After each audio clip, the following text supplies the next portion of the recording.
Ancient mysteries that were finally solved. The collapse of classic Mayan civilization. The ancient Maya civilization has some of the coolest lore when it comes to ancient history, most notably because of their architecture, their mathematics, their astronomical system, and likely most famously, their calendar. In case you've been living under a rock, remember when in 2012 everybody thought the world was just gonna, end? That was because of the Mayan calendar, and that actually wasn't an end of the world prediction, it was actually more or less of a formatting error. Regardless, the Mayan civilization was an extremely advanced civilization that existed for thousands of years. And it's recorded that the Mayan civilization dates back as far as 2000 BC, obviously starting from humble beginnings, consisting of simple villages and early agricultural development. It took roughly 1200 years from 2000 BC to 750 BC for the Maya civilization to start seeing significant societal development, specifically with the development of large architectural projects and even writing. These early years in Mayan history are known as the pre-classic era. And I guess there's three primary time periods when speaking on Mayan history: pre-classic period, the classic period, and the post-classic period. And the collapse of Mayan civilization we're going to be talking about is specifically the collapse of the classic period, which is the one that was most mysterious and only recently understood fully. From roughly 2000 BC to 250 AD, the Mayan civilization was developed greatly, which leads us to the classical period of the Maya civilization. This classic period of Mayan civilization is typically categorized by construction and urbanism, and on top of the already established development in architecture, agriculture, and scripting, there was now also significant development in intellectual and artistic activities, which are some of the most famous and celebrated parts of Mayan culture still to this day. During this classic period from 250 AD to 900 AD, there was cities with populations as large as 120,000 people, and there was numerous cities spread across all of Maya with established trade networks connecting all of them. But this major development brings us to our first historical mystery. From the ancient times going back as far as 2000 BC to more early modern times in 900 AD, the Mayan civilization saw immense development in almost every aspect of society. They had trade, architecture, agriculture, literature, art. It seemed like the Mayan civilization only had progress. But then something interesting happened. During the 9th century, it seemed like almost out of nowhere, Mayan cities were just collapsing and being abandoned, leaving these prosperous and developed cities to essentially rot for a reason that no archaeologist could understand until now. For the longest time, archaeologists that dedicated their life to understand the Mayans could not pin a single answer to this question. What happened to classic Mayan civilization? There was no one ice age or asteroid or army or anything they could pin on this time frame to draw a reasonable conclusion to why such a developed and growing civilization would essentially just abandon their homeland. That was until 2012, when it was discovered that there was no one reason for the collapse of classic Maya. It was actually a combination of issues that caused an interconnected crisis, and it took experts from a plethora of different studies to kind of come to this conclusion, including archaeologists, scientists, and satellite imaging experts. But here's the conclusion that they eventually came to. One of the biggest factors that played a major role in these classic Mayan cities being abandoned was essentially a major political collapse. And even that collapse is multifaceted, because even that political instability was caused by a number of factors. So before we just blame everything on political instability, let's kind of look at the landscape of the time. Near the end of the classic Maya civilization, there was a lot going wrong. Specifically, deforestation, overpopulation, and drought, which all ultimately led to a massive lack of food. At this point in time, there was already a multi-decade-long drought going on in the area. Little to no rain, streams drying up, and soil fertility was at an all-time low. Coupling this with environmental stress from the deforestation, paired with also an exponentially growing population at the time, meant that things were only destined to fail. And because of this, the thriving, developed city that was sustaining all of this life and growth was now crumbling beneath its feet because it couldn't sustain all of these people. But on top of people just being too crowded and too hungry, the current system of government almost had no capabilities of solving this issue at all. Specifically because the classic Mayan civilization was based on the ritual authority of the ruler, which means the Mayan ruler was only able to control things like construction, warfare, and ritual. Essentially things that only related to the Mayan tradition. But things like agriculture, food trade, and food distribution were completely out of the ruler's hands, meaning that there was no real system of power in place that could help end these ongoing issues that were at this point exponential. And because of the ongoing drought, the exponential growth of the population, and the lack of agricultural support, people had no other chance than to abandon these cities that they were living in, and most people ended up heading northward, abandoning this classic Mayan civilization that they had spent, at this point, thousands of years building. And while this 2012 conclusion kind of solves the mystery of what happened to classic Maya, the story of the Mayan civilization doesn't end there, because Mayan history didn't die out with classic Maya. There is still a post-classic period that went on, although it's an unfortunate one. This political instability that was experienced in classic Maya kind of echoed through post-classic Maya, and this continued instability didn't allow the Mayan find people to settle as quickly and rebuild as they would have in previous times. But the major nail in the coffin, which was no mystery, was what happened at the very end of all Mayan civilization, which happened in the mid-1500s, and can be summarized in 2 words: Spanish conquests. The post-classic Mayan civilization was simply no match for the germs, steel, and armies that the Spanish had at the time. And while the Mayan civilization obviously no longer exists today, their descendants definitely do. And globally, there's over 6 million people that are still speaking the 28 different Mayan languages. Most of these people living in similar areas to where their ancestors did, which is pretty cool that their culture is able to live on. But yeah, archaeologists were stumped why Mayan civilization seemingly had a random exodus during the 9th century, and it took all the way up until 2012 for the solution to be unveiled: self-healing Roman concrete. At this point, I really don't think I need to explain why the Roman Empire was so impressive.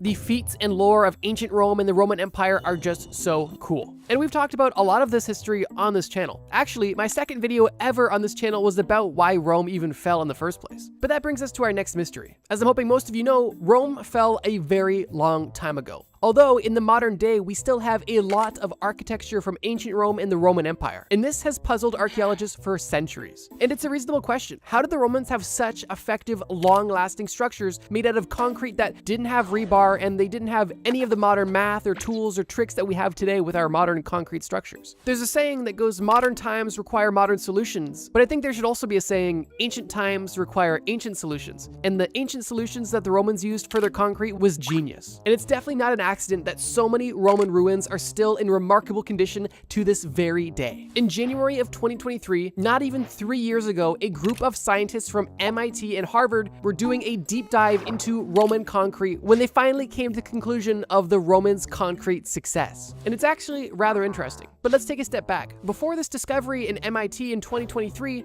all of the building blocks of Roman concrete were known. We knew that the Romans used volcanic rock, volcanic ash, seawater, and a little bit of slacked lime, essentially a limestone water mixture. But here's the caveat. Prior to this discovery in 2023, the going belief was that this slacked lime and limestone was not an actual important component in this concrete construction. It was more or less of a byproduct of poor patchwork and didn't actually belong to make the concrete better. It was just kind of there by mistake or due to low quality materials. But the irony is that this is actually the complete opposite of the truth. This limestone and slack lime in this Roman concrete was the exact reason for its longevity over thousands of years. You see, the limestone wasn't there for looks or because it was cheap to add into concrete. The Romans knew that limestone would react with water in a way that would be beneficial for the concrete's longevity. Essentially, what the Romans would do was they would create a concrete mixture, ensuring that pieces of limestone and slack lime were inside of the concrete made from this volcanic ash and seawater. And as this concrete was being processed and cured, there would essentially be small pockets of slack lime and limestone throughout all of the cement. Just imagine mint chocolate chip ice cream. The concrete is the mint ice cream, and then the chocolate chips are all the little bits of slack lime and limestone. And I apologize for not giving a trigger warning for mint chip ice cream. I know it's a very controversial ice cream, but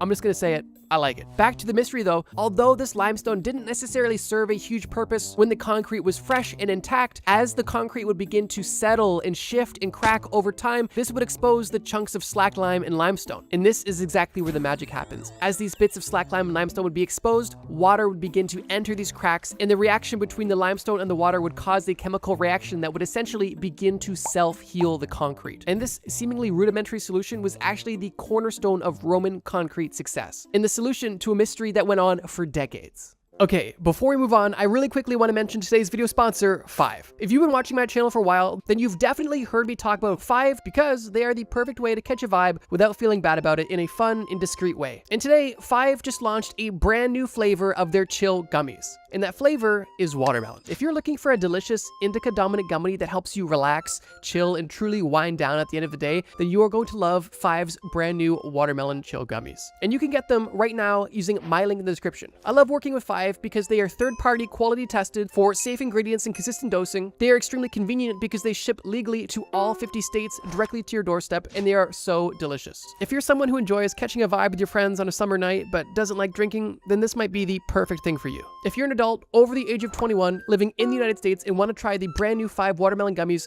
use my link in the description to try them for yourself. Thank you Five so much for sponsoring this video and providing us with chill watermelon flavored vibes. And now that we're chilled out, let's get to the next crazy lawsuit. Strange Peruvian holes. Imagine you're an archaeologist in the early 1900s walking through rural Peru. It's hot, sunny, and you're getting pretty miserable when you notice a strange structure in the ground. It's a spirally, rocky thing, and you have no idea what it is. You take note of it, but keep moving, because it honestly could be anything. When eventually you notice another one, and then another one. You notice at this point so many throughout the day that you just can no longer ignore it, and you make a note of it. You bring it back to your archaeological buddies, but nobody has an answer. Nobody's seen these before, and they're not quite sure what these are or what their purpose was. These strange structures in the deserts of southern Peru likely had a purpose, but what was that purpose? The ancient Nazca people lived here, but were they advanced enough to build anything like this? And if they were building these things, what were they building them for? You ditch your friends and go to a library to try to find any archaeological archives of these structures existing, and there's really nothing you can find. You've been able to read historical accounts confirming that other people have seen these in the past, although any historical data is scarce, and there's absolutely no answer about them, only an acknowledgement of their existence. So at this point, you're stumped. And with this discovery, you set out on a journey for answers, but what you end up starting is a massive conspiracy theory on what these things could be. Decades after you first saw these in the early 1900s, theories are becoming more and more widespread as other archaeologists have began to study the Nazca area of Peru. At this point, it was believed that the Nazca people had pre-Columbian origins in this region with a culture that likely flourished from 100 BC to 800 AD. But it was also believed that these structures were similar to Spanish mines and subterranean canals. And so by some, it was initially believed that these structures were potentially Spanish, although that theory was soon to be proven very wrong. In the late 2000s and early 2010s, a group of Italian researchers and archaeologists decided to study the Nazca area of Peru using satellite imaging, something that at that point hadn't been done yet for this purpose. And what they found was amazing. What they discovered was that this system of structures was much more extensive than they initially thought. And they even saw that these structures were present in nearby settlements, which were dated and identified separately from this discovery. Further investigation showed that there is even structures in the Nazca drainage basin, which ultimately gave a lot more context to what these structures could have been. And it was ultimately concluded that these mysterious seeming structures were a subterranean irrigation system, or simply put, an underground well basically, to transfer water between settlements and areas in this vast desert. And with this discovery, it was ruled that no, the Spanish didn't build these. And while the Spanish could have very easily leveraged them while they were in the area, these specific structures were pre-Hispanic. And in 2017, the general consensus was that these structures were built as far back as 500 AD. And the combination of all of these discoveries definitely made some archaeologists reconsider how advanced they believed the Nazca people to be. The 4,000-year-old comb. In 2016, a group of archaeologists were in the ruins of Lachish, an ancient Canaanite city-state which is located in modern-day Israel. During this dig, they found a very interesting artifact that ended up being a very significant discovery for ancient language. During this dig, one of the archaeologists found an ivory comb.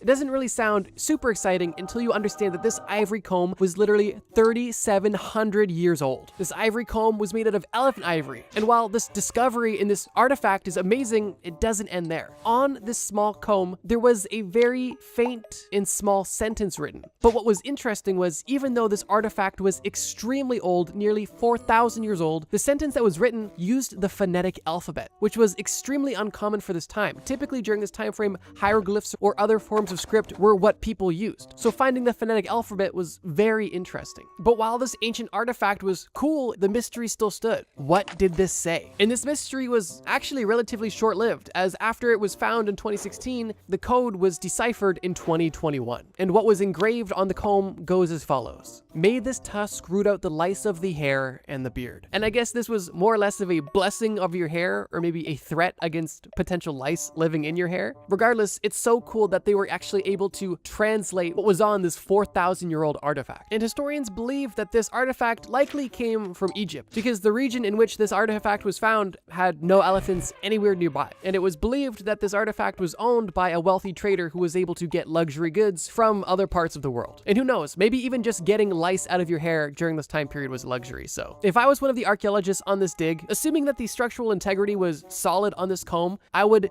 definitely run it through my hair, just to say I did it. And yes, I have hair. The mystery of the Ryukyu Islands. The Ryukyu Islands are a chain of small isolated islands in the western Pacific Ocean off the coast of Japan and east of China. In the modern day, these islands are part of the Okinawa prefecture in Japan, but that wasn't always the case. In the history of people on these islands actually go as far back as 35,000 years ago. But this is where the mystery comes into play. When human remains were first discovered on these islands and they were dated all the way back to the Paleolithic period, people were astonished to see any human life on this island. And because of that, the initial theory was that these people must have gotten here by accident, and that there was simply no way that people would intentionally sail so far to these remote islands, hundreds of kilometers away from any other major civilization. But that begs the question, if people never got to this island intentionally and only got here by accident, how did they get here by accident? And it was that exact question that a group of US-based researchers planned to answer. This study went on for a long time too. From 1989 all the way up until 2017, these organizations dropped 138 buoys from the eastern coast of Taiwan, as well as the northern tip of the Philippines. And they picked both of these two locations specifically because they were part of the Kuroshio Current, the world's fastest ocean current that literally almost hasn't changed in the last 100,000 years, so the data should be relatively consistent. And what they found after dropping all of these buoys from both of these locations, out of 138 of these buoys, none of them floated to these islands, and only 4 of them floated within a 20-kilometer radius of any of the islands, basically blowing up the theory that the humans that were on this island got there by accident, and further validated the theory that prehistoric humans set sail intentionally to find these islands and intentionally inhabited them. And it's just interesting because 35,000 years ago, these prehistoric humans were getting on boats and floating to undiscovered islands. And while this doesn't necessarily confirm that this is exactly what happened, researchers that were part of the project did say, quote, "It was more likely that the early seafarers had more carefully plotted their courses than had been assumed," which I think is a nice way of saying we underestimated these fuzzballs. But at least it does shine light on how these people even got to this island in the first place. Ancient perfume. Here's the deal. We live very differently from our ancient ancestors, but we actually kind of share a lot of similar traits and even in some cases luxuries. And one example of that is perfume. Nowadays, it never hurts to put on a little Dior Sauvage, or maybe if you're in middle school, a little Axe body spray to, get the pheromones going. But this seemingly modern activity is actually nothing of the sort. And our ancient ancestors were no stranger to putting on a little stank for the ladies. Or the guys. Let me explain. For a very long time, it was known and understood that our ancient ancestors used perfume. There was writings, there was evidence, they knew that this was a luxury item that the rich enjoyed. But up until a certain point, there was never any evidence of it around. And there was very little hope that we would be able to ever smell ancient perfume. That was until a jar of Roman perfume was found in a Spanish villa, in an ancient burial site where Roman settlers once lived. This perfume that was found was contained in a quartz bottle, which alone was considered to be a luxury item of the time. But it doesn't end there. This quartz bottle was hidden in a dark and dry place, and it was also tightly sealed in a tar-like substance that was later revealed to be bitumen. And because of the nearly perfect conditions that this perfume was kept in, the internal contents were preserved. And this was a massive discovery into what the Romans liked to smell like. Previous to this discovery, it was pretty well known that the Romans would use olive oil and other oils and animal fats as a base of their perfumes and colognes, and obviously that they used colognes and perfumes. But with this discovery, researchers were actually able to smell for the first time ever what Roman perfume would have smelled like. Laboratory analyses of the bottle revealed that the primary scent, at least in this bottle of perfume, was patchouli. And this was kind of an amazing discovery because patchouli is a tropical plant from Southeast Asia and was likely brought to Rome through trade networks. Now, I want to reiterate that the scientists didn't just pop off the cap and smell it and, oh wow, it smells like patchouli, this smells so good. No, the internal contents were preserved but not necessarily fresh. And it took a chemical analysis to even be able to identify the patchouli's chemical signature in the mush that was in this quartz flask. But it was obviously enough to give us a very interesting insight into what the Romans used for the perfume. And it solved a pretty cool mystery that we didn't even know we wanted the answer to. Roman coins found in Japan. We've already talked about ancient Rome in this video, and we're talking about them again, because when we're talking about cool ancient history and ancient mysteries, they're worth bringing up. Now, one ancient mystery about the Roman Empire was exactly how far were their trade routes established. For example, it was known that the Roman Empire and the Han Dynasty in China knew of each other's existences, but it was kind of believed that they had no formal relationship, and their only understanding of each other kind of came through the established trade route that was basically spread across all of Eurasia, which was the very famous Silk Road. Both the Han Dynasty and the Roman Empire profited greatly from this trade route, but it still begs the question, how strong was the influence of the Roman Empire in Asia, specifically when it came to trade? And also, how far beyond the Han Dynasty did their trade go? And this mystery brings us to Japan in 2016, when a group of archaeologists were doing a dig and they found some weird little pebbles. But these weren't pebbles, these were ancient Roman coins from the 3rd and 4th century AD. These coins had Constantine the Great on them. And this discovery kind of made the mystery even bigger, because now the obvious question was, how did these coins get here? Who had these ancient Roman coins, and what were they doing in Japan? Were they trading? Were they stolen? Were they a gift? Who knows? But what archaeologists were able to kind of draw from this discovery was that the ancient Romans' trade influence had roots much deeper in Asia than they initially thought. And to think that this trade route went as far as the Japanese island is pretty cool. Could you imagine being one of the archaeologists on this dig? You find it, you're very well versed in ancient Roman history, and you're like, oh my god, this is a Constantine coin, I know this. And then you go to your friends, you're like, guys, I found an artifact. You're like, oh, what'd you find? I'm like, I found ancient Roman coins. They're like, where'd you find it? And then you have to go, Japan. And then instantly everybody you're speaking to thinks that you are the dumbest person alive, only for you to then be proved as a legend for finding such a cool artifact in such a unique place. Like, imagine if your friend just went on a trip to Italy and he's like, dude, I went on an excursion and I did an archaeological dig and I found this cool ancient samurai sword. I'm sure your first thought to your friend would be, oh man, bless my friend's heart. He thought a Roman sword was a samurai sword. But then he FaceTimes you only to show you that no, he literally found a Japanese samurai sword in, you know, the Roman Empire. That's only how I can imagine this kind of conversation went. Because I definitely would assume that most archaeologists wouldn't assume that they're finding ancient Roman coins when doing a dig in Okinawa, Japan. The Tully Monster. The year is 1958, and you are an archaeologist working in the Mazon Creek fossil beds when you have just found a very interesting fossil. This fossil isn't like anything you've seen before, and it kind of looks like fossilized poo, an ancient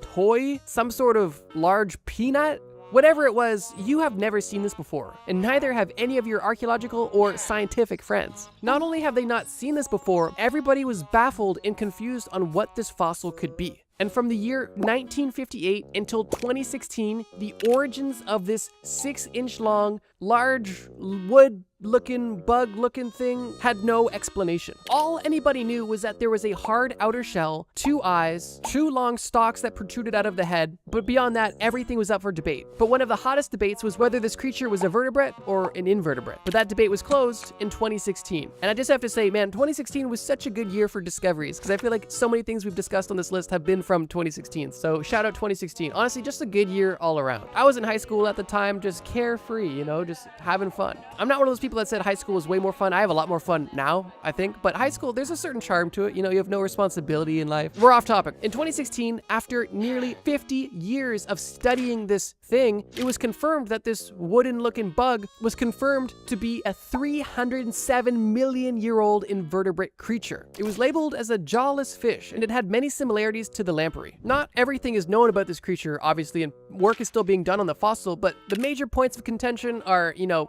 case closed now. And this is an invertebrate creature that is literally 307 million years old. So crazy. Also, I find it kind of funny that the scientific name for the Tully monster is the Tully monstrum. Like, okay, you can put it in a suit. We all see through that. But in case I haven't shown any images of what artists think the Tully monstrum looked like back in the day, here are some images and renders. And I think that these look a lot better than the poo-looking fossil that was originally found. Oh, and I guess kind of a wholesome note, this creature is literally called the Tully monster because it was found by a man named Frank Tully. Look at this guy, legend. And speaking of legends, you're a legend if you're still watching this video. And if you haven't subscribed yet, I would consider it, because obviously you like this video, and I'll let you in a little secret. We post every single Friday. But with that, ladies and gentlemen, we've covered a lot of ancient mysteries, from Roman concrete to Roman perfume to ivory combs to ancient bug monsters that look like poo. If you like this video, check out the video on screen right now. It's a video I made about small mistakes that ended up changing history forever. And if you liked this video, you're gonna love that one. Thank you guys so much for watching, and as always, trust me, bro.